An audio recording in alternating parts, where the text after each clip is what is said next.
While that's getting set up, I'll actually give a little bit of a marketing business update.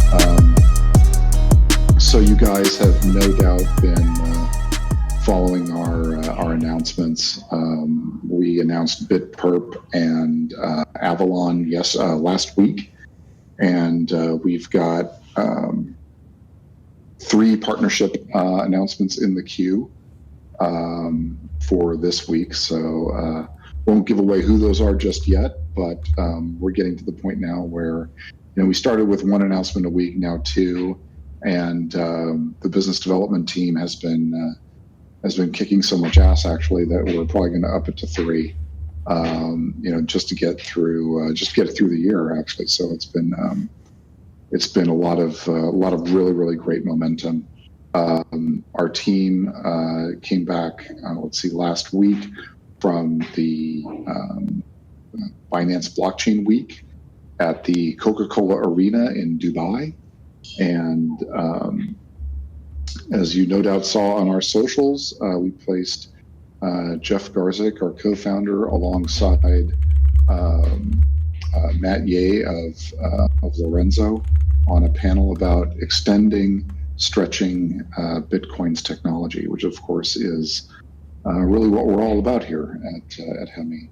So other placements I would encourage you to take a look at is the Crypto News podcast. Crypto News podcast interviewed Jeff, and the interview was so good and so long. Actually, the guy said it was one of the best interviews he's done in his career, that they actually split it into 2. So part 1 was last week. Part 2 came out, I believe, yesterday. And so you can get, a lot more insight there. In about an hour, we're putting Jeff in front of a microphone again. And he's going to be talking to the good folks at the Bad Crypto podcast, Joel Comm and Travis Wright. So if you've never heard that podcast, I mean, these 2 guys, they've got a great sense of humor, great delivery. It's not like a lot of the other podcasts out there. And this is Jeff's 2nd time on the podcast. So definitely watch for that when it comes out. And what you're also going to see on our socials very imminently is Max is going to do a Twitter Spaces with our good friends again at Lorenzo. And that's going to be at 1 p.m. Eastern tomorrow on the Lorenzo Twitter account. So be sure you come out there and support the team there. And we're just continuing to beat the drum. There's been a lot of interest from media and analysts and observers and KOLs and everybody, and everybody all across the Hemi team, but I can speak for the marketing team, has been, as I like to joke, eye on the ball, shoulder to the wheel, nose to the grindstone, and then managing to get work done in that god-awful position. So with that, that'll be my update. I'll pass it to Josh and Max, for any monologuing or Q&A or whatever. But I'll go ahead and shut up. Will node runners get a reward on Hemi Mainnet? Yes. So to clarify, a lot of people have been using the term node differently. So if by node you're meaning running a pop miner, pop miners will be receiving points, and we'll be crediting those in Absinthe and showing them on the pop stats dashboard soon. We are also separately on the node topic. We're going to be publishing documentation soon for people to actually run a full Hemi node if they want to do that. There's currently no incentives planned for that initially. It's kind of a hard thing to incentivize because it doesn't create on-chain activity. So if you are interested in running a node for something like running an indexer or building something around Hemi and you want your own local node, that will be supported but not incentivized, at least initially. But if you're talking about pop mining will be getting points. Okay, next question from No Tears. It is rather long. Will the rules of the faucet be changed? Under the current rules, many people will always fail due to the lack of TBTC or too many people claiming from the same faucet. Failure means waiting for a 12-hour cooldown period. The faucet can only wait for 25 transactions to be confirmed at the same time. Will the faucet address be increased to solve this problem, or some anti-bot measures be updated, such as setting level restrictions active on the server to obtain faucet qualifications, or setting temporary identity until the claim is successful, or maybe our goal is to give faucet to users who really use the Hemi project? So will we be improving the faucet to reduce the amount of errors and make it easier for people to use?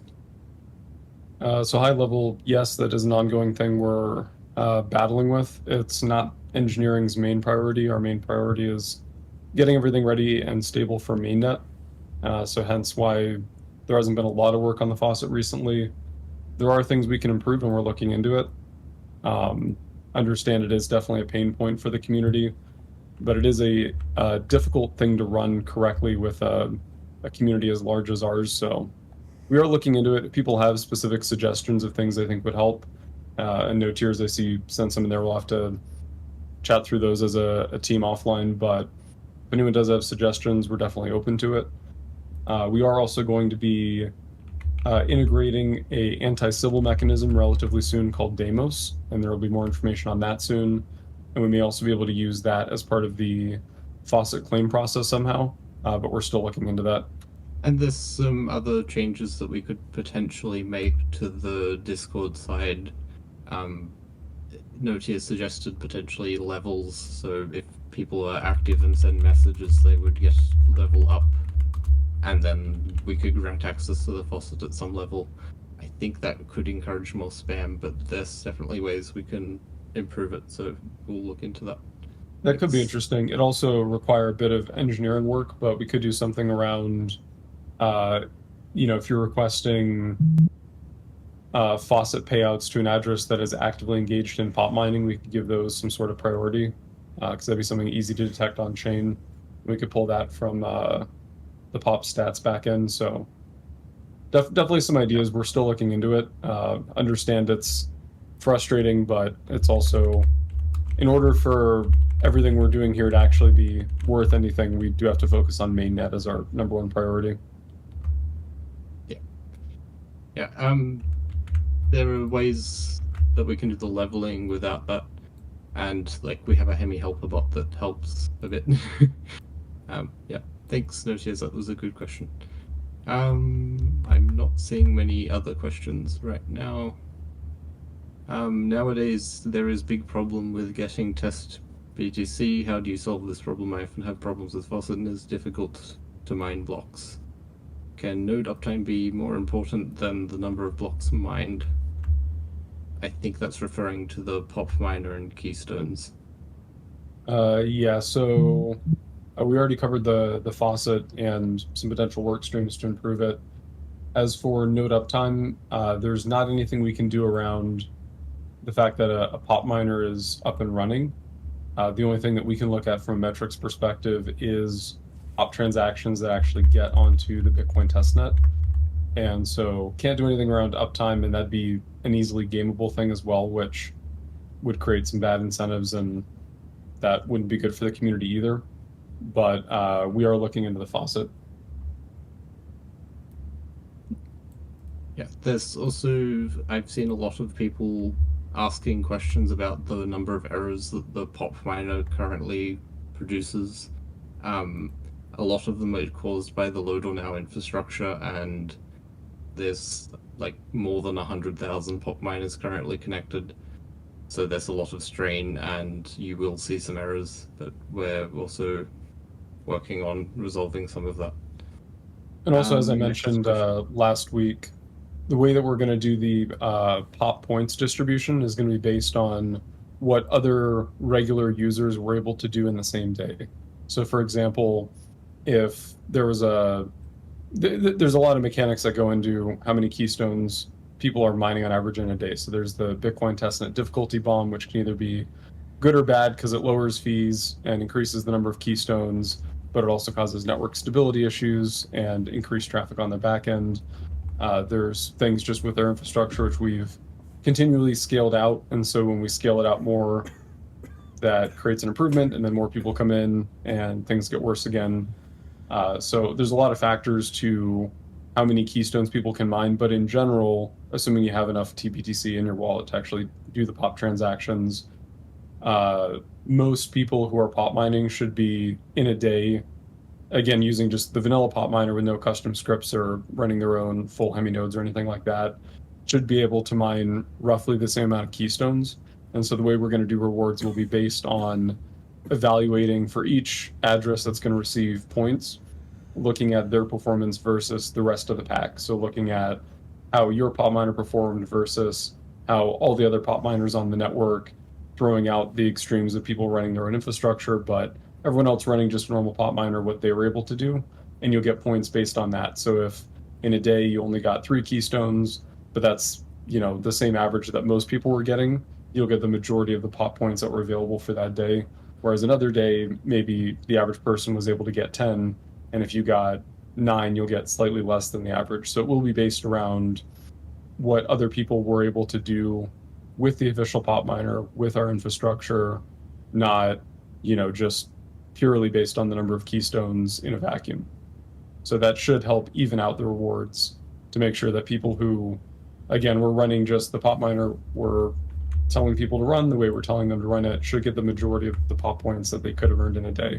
There will be additional pop points for the people who are doing custom stuff like running their own infrastructure, modifying the pop miner to relay transactions to the Bitcoin network through a Bitcoin node that they run. And so there will be some additional incentives those people will collect because they're putting in more work, and we want to make sure that they get rewarded for that. But if you're running a normal pop miner and it's funded, and you're not in some weird edge case where you're performing way worse than the average other person doing that, you will get the majority of the pop points that you could have earned for each day.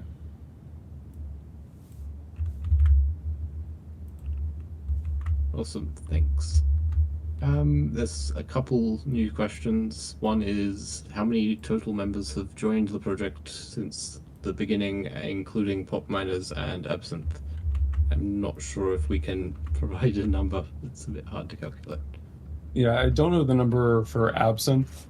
John Greenwood would probably know that number. Pop miners, we've seen, you know, obviously EOAs is not necessarily individual unique users, but we have seen over 229,000 EOAs do at least one pop transaction. And right now we're seeing roughly 60 to 70,000 active pop miners by unique address per day. So obviously that doesn't translate one-to-one to people, but that's a good metric to go by. On chain, on the L2 itself, we're seeing quite a bit of activity too. Let me just pull up the stats here real quick. So on chain active EOAs, we've had a total of 189,000 active EOAs at one point, and per day we're hitting around 50 to 55,000 active EOAs engaging with the network, and they're doing about 180, 170,000 transactions a day. Okay, so 4 questions currently. Any news on the VPK announcement you mentioned last AMA? Nothing yet, but stay tuned. It is coming, I promise. Okay. Next is, what is the overall situation of the first season test? When is the second season expected to begin? Can you give any information on that? So the first season's going to end when we start mainnet, so it'll be sometime this quarter. So don't have an exact day for that yet, but when the day that testnet, the current plan is the day testnet launches is when mainnet launches, the testnet season 1 points will end, and then most, if not all, points going forward will be on mainnet.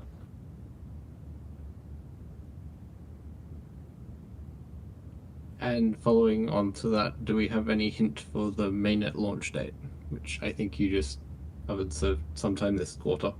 Yep, it is Q4. Cannot provide any more details than that, but coming soon. I'm not just being cagey. We also don't know an exact date because there's a lot of variables that go into it. There's, partners they need to deploy on the network. There's infrastructure that we're still spinning up and scaling and securing. There's audits. We're doing smart contract audits, code audits, infrastructure audits. So there's a lot of moving pieces. We don't have a date either. We obviously have some internal stuff we're targeting, but Q4 is the answer. And I can confirm all of that. Joshua's on the front lines. Yeah. So next is from Hadukum, one of our community moderators. Any mod permissions to manually let users access again after some issues related to the faucet?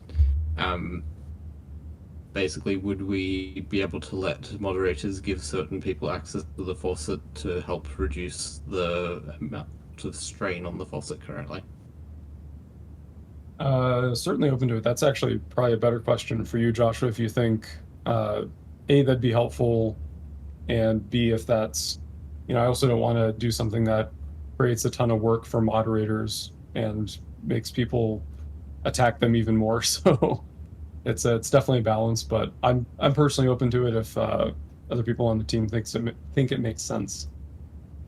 Yeah, I think it, other than it being an additional task that all of the moderators would have to deal with, and we currently have a manual verification system currently. It's part of the helper bot that we have.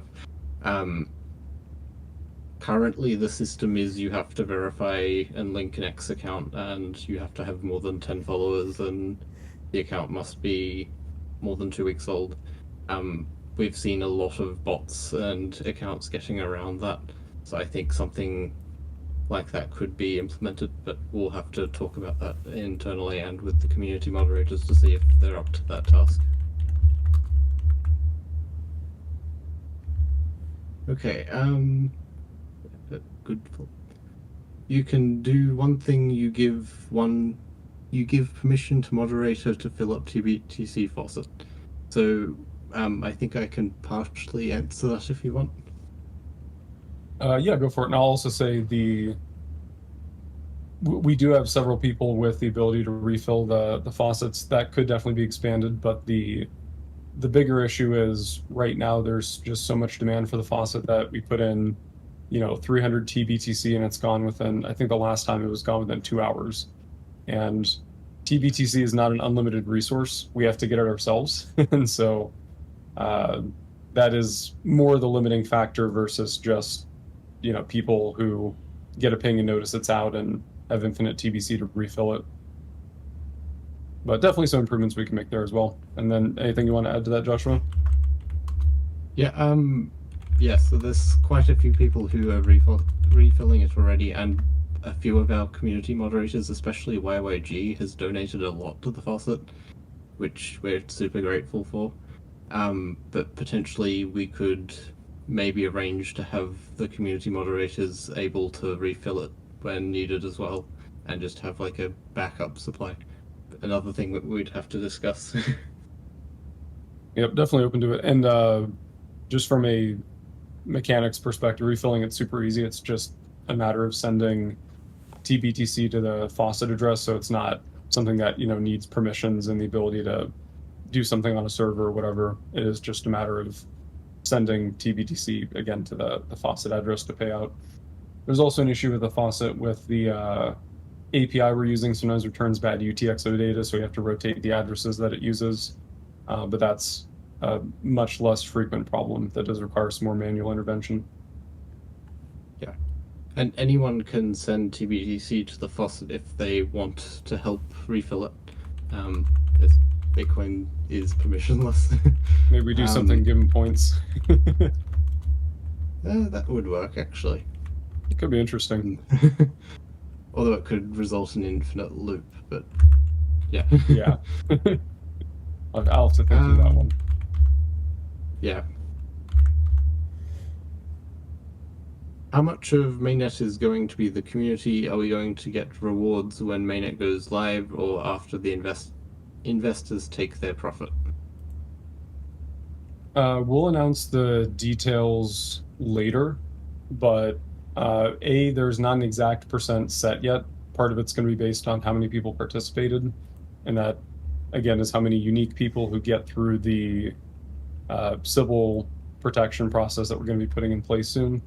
So to give the extreme, if only 1,000 people show up, that's going to be a different amount of the pie that we're giving out for testnet incentives versus if 100,000 people complete the civil verification, and those are 100,000 real humans. So that'll have an effect on it.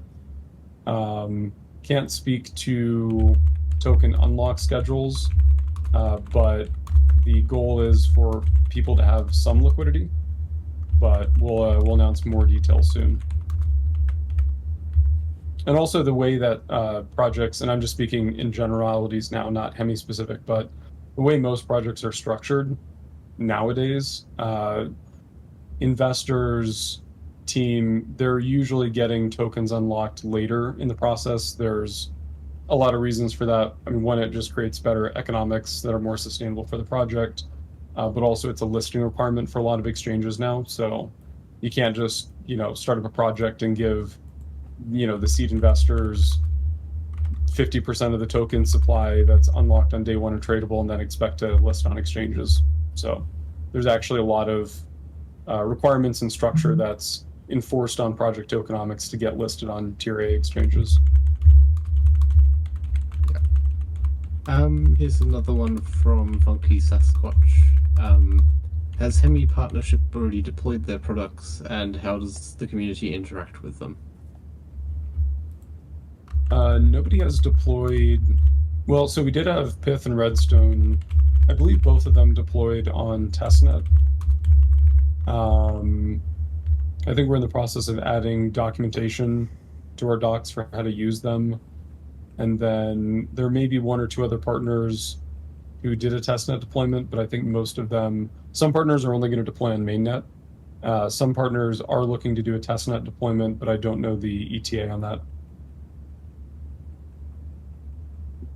Awesome, thanks.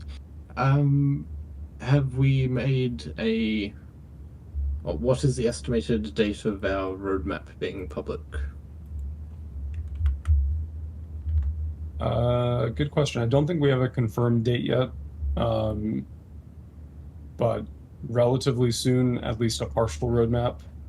Obviously, pre or around mainnet, at a minimum, we'll have a roadmap and information about kind of the longer term Hemi plan, but coming soon. Yeah, I can't wait to see that.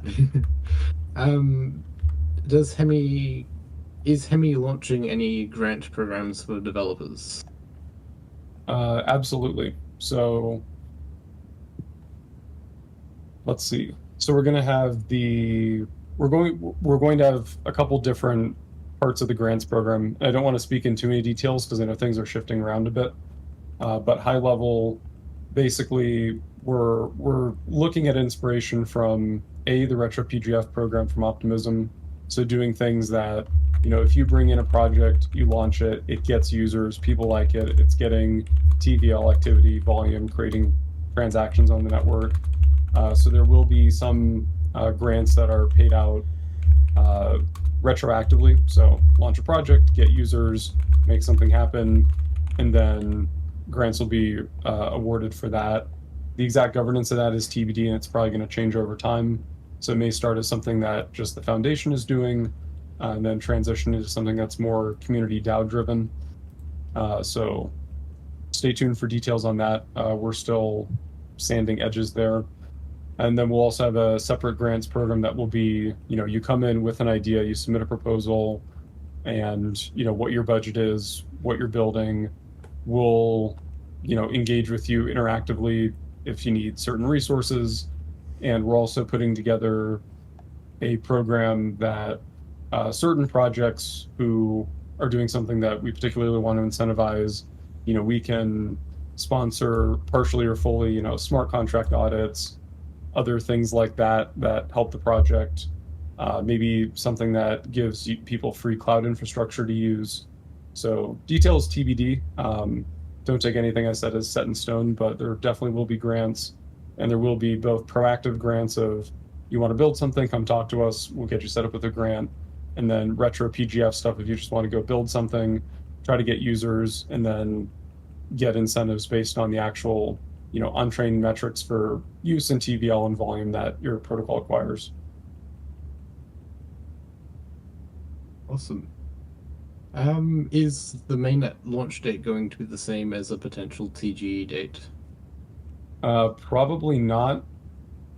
So we'll probably do mainnet and then TGE slightly later, and there's some reasons for that. We want to make sure that when we launch the protocol, partners have time to onboard and actually get people using it. TVL has time to onboard onto the network and have liquidity and DEXs and lending protocols and whatnot. And there's also some aspects to it around, where the market is when we do mainnet. So TG date will probably be post mainnet, but that's not guaranteed. It could be done at mainnet, but more than likely it'll be slightly post mainnet. Okay. Next is the current gas fees on Hemi Sepolia are quite high. Is there anything that we are able to do for that, or to help with the fees on Testnet 3 or Hemi Sepolia? And will fees be like this on mainnet? Good question. So as Joshua already put in chat as well, we don't control the gas fees on any network. So the fees on Bitcoin testnet are just related to all the people pop mining. I think right now pop mining hovers between 97 and like 99.9% of Bitcoin testnet activity. So that's just an open competitive fee market. The only effect we could have on that is changing the incentives that we're offering for pop mining to shape behavior in that way. On the Hemi L2, that's also just an open gas fee market, so it's a supply and demand. If people are doing more transactions that consume more gas, there's going to be a bidding war for that limited resource. It's also not something we control, but for mainnet, testnet does not at all reflect mainnet.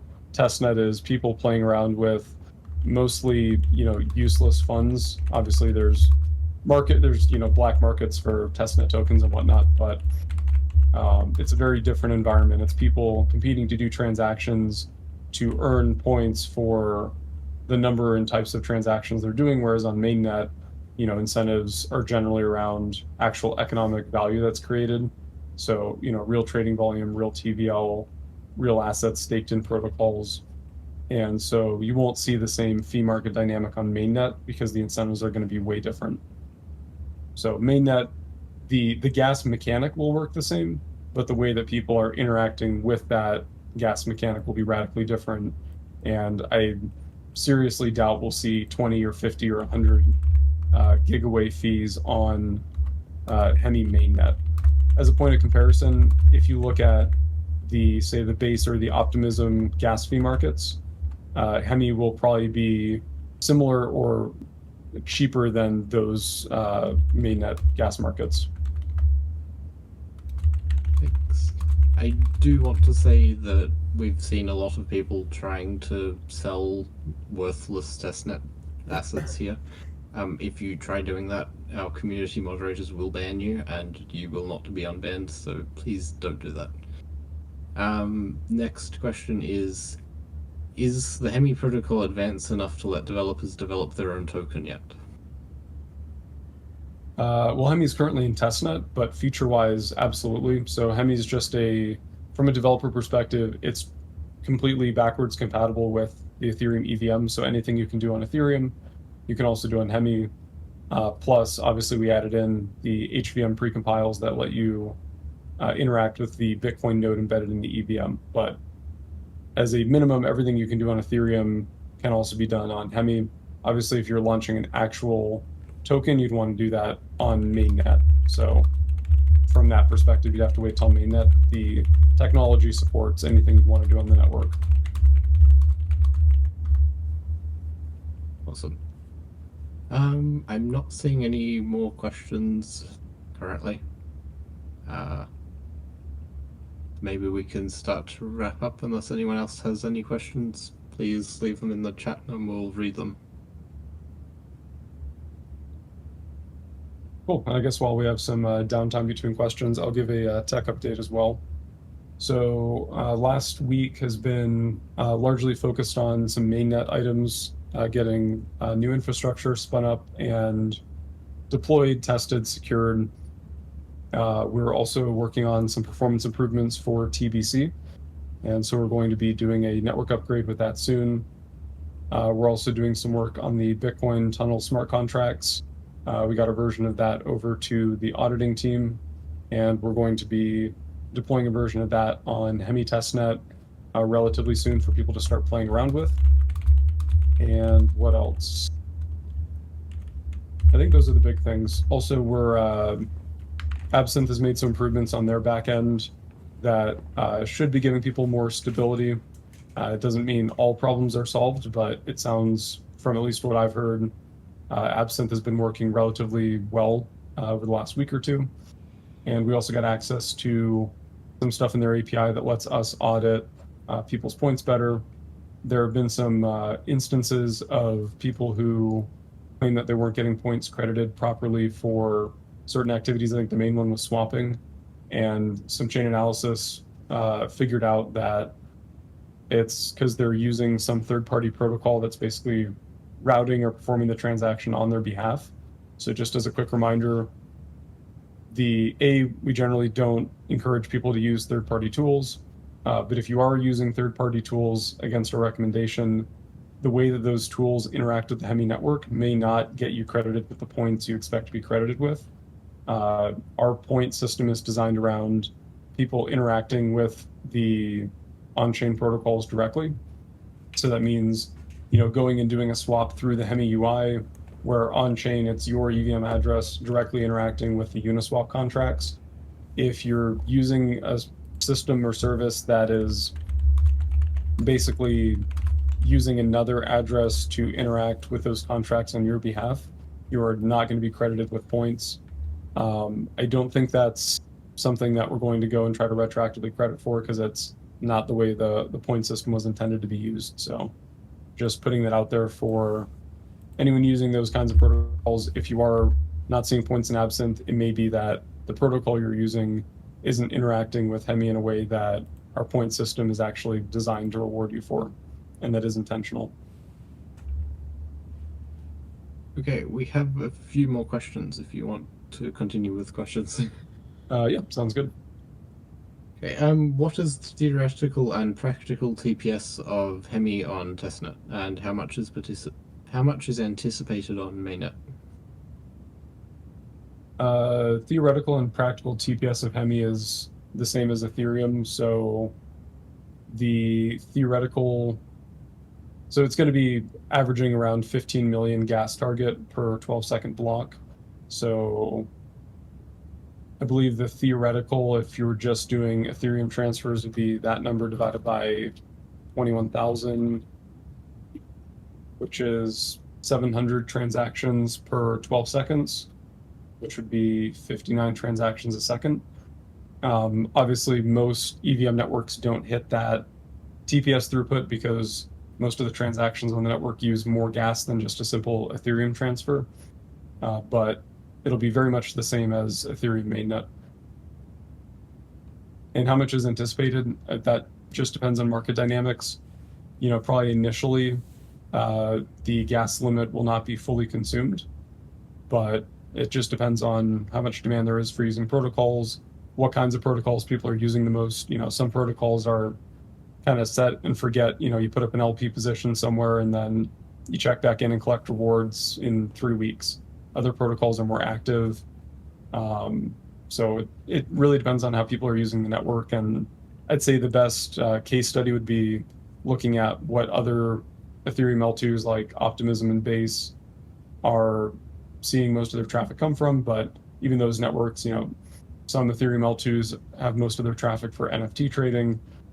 Some of them are mostly for DeFi, and those are very different shapes of traffic on the network. So it's a very hard thing to predict.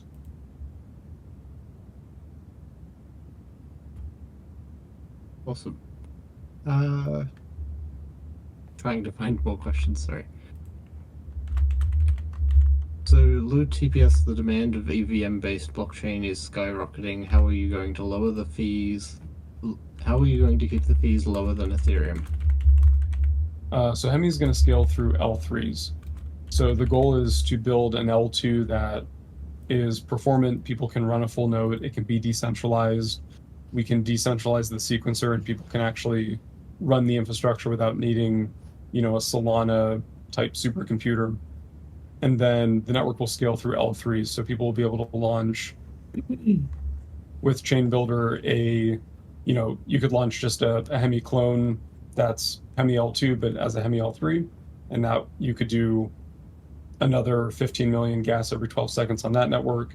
People can spin up networks that have way higher gas limits, and so they make the trade-off from decentralization to cost to throughput, so they can choose different points along that curve and say, we're going to support, we're going to do mega ETH style, it's going to be more centralized. We're going to have a centralized sequencer forever, or whatever makes sense for that network, but it's going to handle 10,000 more transactions a second than Hemi can, and that'll run as Hemi L3, and protocols that need high throughput can go over there or interact with that L3 when they need to from the L2. So the goal is highly decentralized, performance, stable L2 core, and then scaling that out through a bunch of different L3s that optimize for different use cases.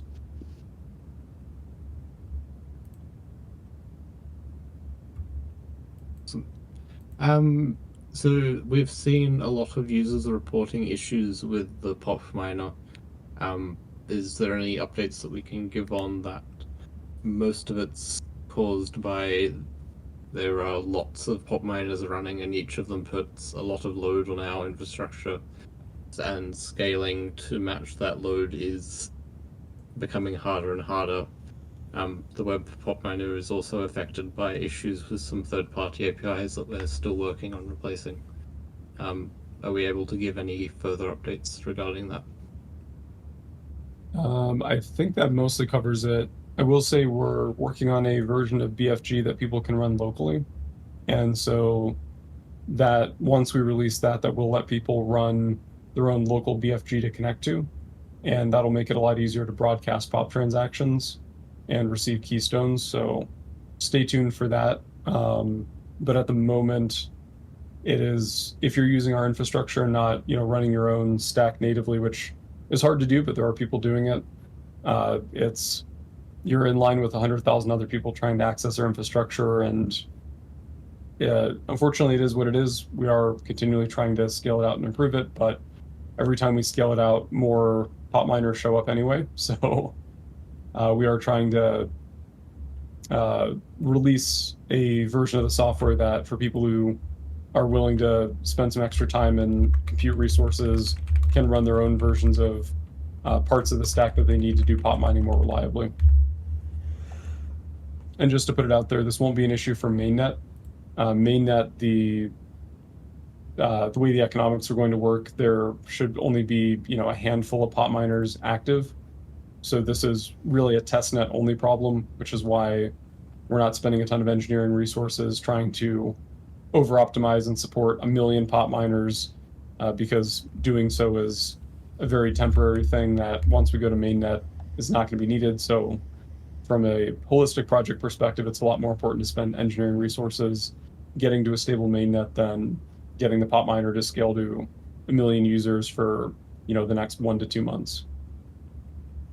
But we are still working on it, and hopefully that version of BFG that people can run locally will help people who, the people who are willing to run that, it'll make their pop miner a lot more stable, and then B, since those people are using their own infrastructure, that might free up some resources on the infrastructure we're running for people who don't want to run their own BFG instance. It may improve their performance as well, just from some of that traffic migrating to people who are running their own local nodes. Awesome. To clear up some confusion, we've seen a lot of people thinking that running a pop miner is mandatory to participate in the pilot program. It isn't. It's completely optional. Yep, it's just one of multiple ways to, running a pop miner is just one of multiple ways to earn points. You can also do on-chain swaps. You can do capsule creation. I believe there's some other tasks in there as well. So points are points, whether you're earning from pop mining, on-chain. It's just one more avenue for you to earn more daily points.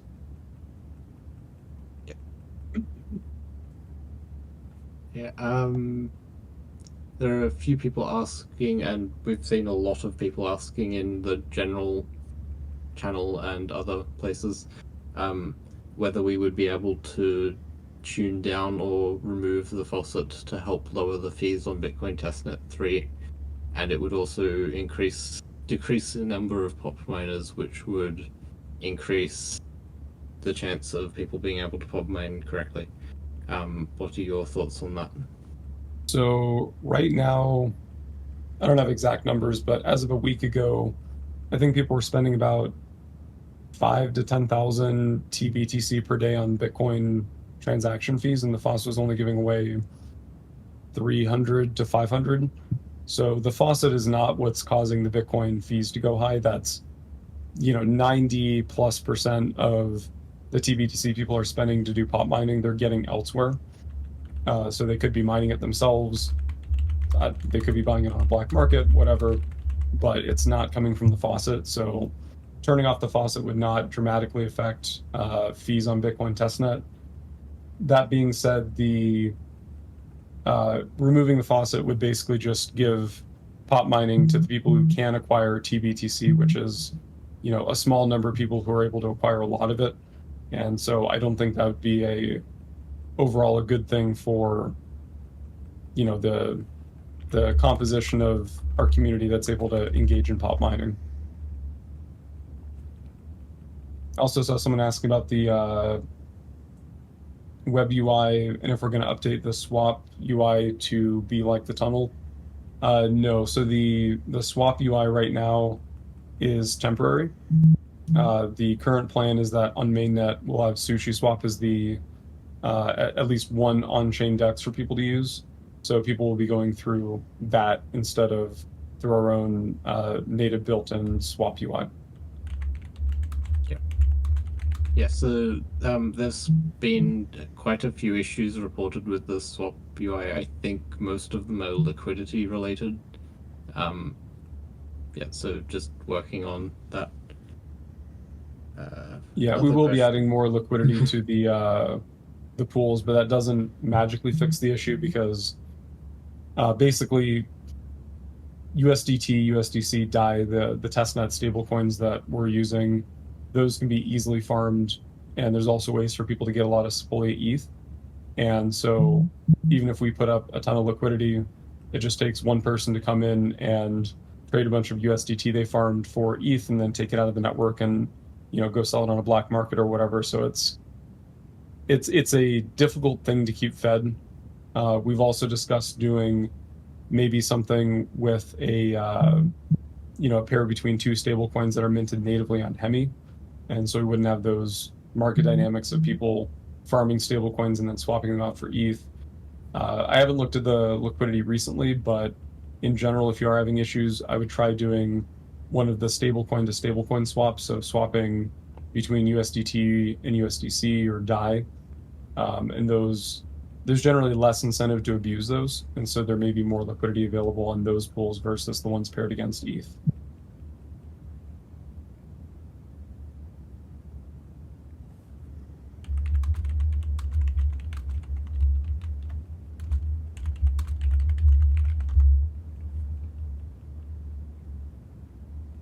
Right. So this Funcore has been asking, so you just answered the UI updates, and the swap UI. What is coming next? So I can announce there will be a contest starting tomorrow, so keep an eye on the announcements channel. Yeah. So that should be announced tomorrow, and hopefully we'll start. Yeah. We will find it interesting, so we hope you all like that contest. And as far as other things coming up, As Phil mentioned, we're going to be doing a Twitter Spaces with Lorenzo as well tomorrow at, I believe, 1 p.m. Eastern Standard Time, or Eastern Daylight, whatever, Eastern Time. So if you want to join us for that, that's going to be, I believe, on Lorenzo's Twitter page, but we'll send details in Discord about that. And then on the project side, there will be a Hemi testnet upgrade with some TBC improvements coming soon. We're going to be starting to put out tutorials and more documentation for people who want to start building around HVM and the Hemi Bitcoin kit. And so if you're a developer interested to start writing contracts that use that, we'll have a bunch of code samples, example projects, documentation about how to use it, how the data is formatted, all that kind of stuff in the near future. And we'll also be launching a test of our Bitcoin tunnel mechanic on Hemi testnet as well. And so people will be able to tunnel TBTC to the Hemi network through that, mint HBTC, and then use that in the Hemi ecosystem. So that'll be something that end users can play around with. We'll have points incentives around it. So stay tuned for that as well in the next roughly 2 weeks or so. Yeah, and as Rick just mentioned, we also have a coding challenge running currently until November 11th. So check out announcements for more information on that. And there's the coding challenge channel that also has more information. I think that's about it for today. So there's no more questions so far.